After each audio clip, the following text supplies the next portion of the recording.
Let's be honest, bonds are confusing. Every time you try to learn about them, you're hit with a wall of financial jargon. Words like yields, maturities, and debentures, and you can feel your eyes glaze over. Most people know they should probably have some bonds in their portfolio, but they can't find a straight answer on what they actually are. But what if I told you that you already understand the basic concept? Because a bond is just a loan. Seriously, that's the core of it. And by the end of this video, you'll finally see how the simple act of lending money can make your own investments significantly stronger and safer. Section 1, the core analogy, the big loan.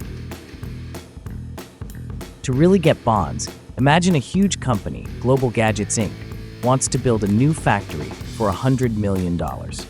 Instead of going to one big bank, Global Gadgets decides to raise the money by asking thousands of regular investors, people like you, to lend them small chunks of the total. You decide to participate and lend them $1,000.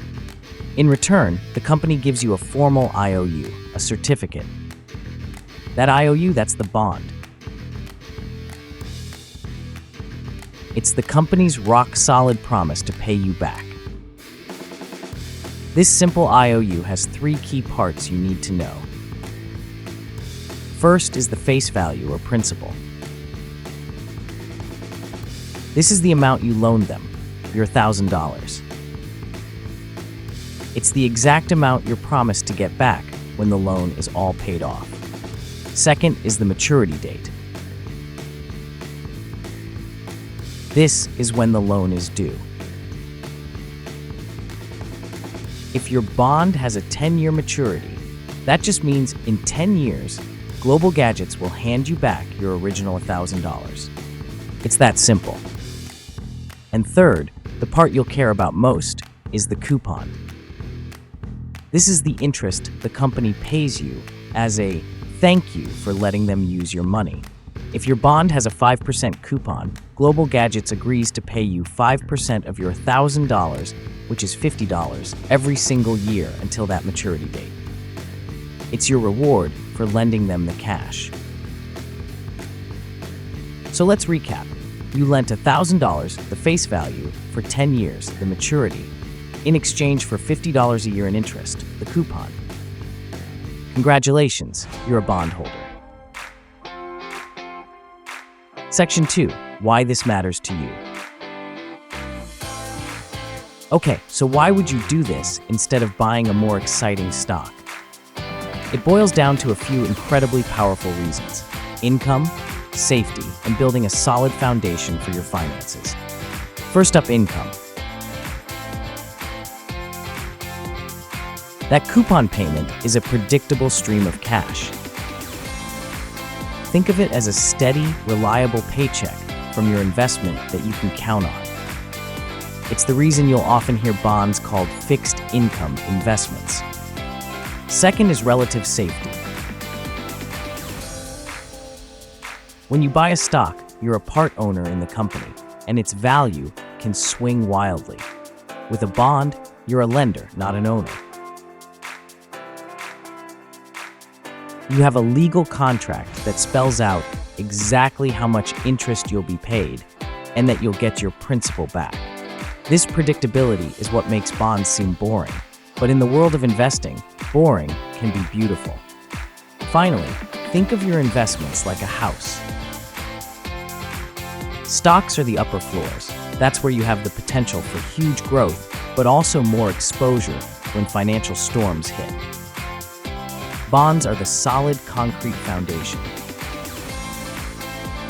They provide stability and help hold everything together when the stock market gets turbulent. Section 3, the who and the risks. Now, you don't just have to lend your money to companies. There are 2 main players you'll be dealing with. Corporate bonds are exactly what we discussed with Global Gadgets. You're lending money to a company.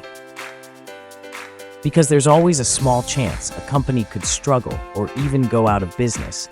These bonds usually pay higher interest rates to make the risk worthwhile. The other major type is government bonds.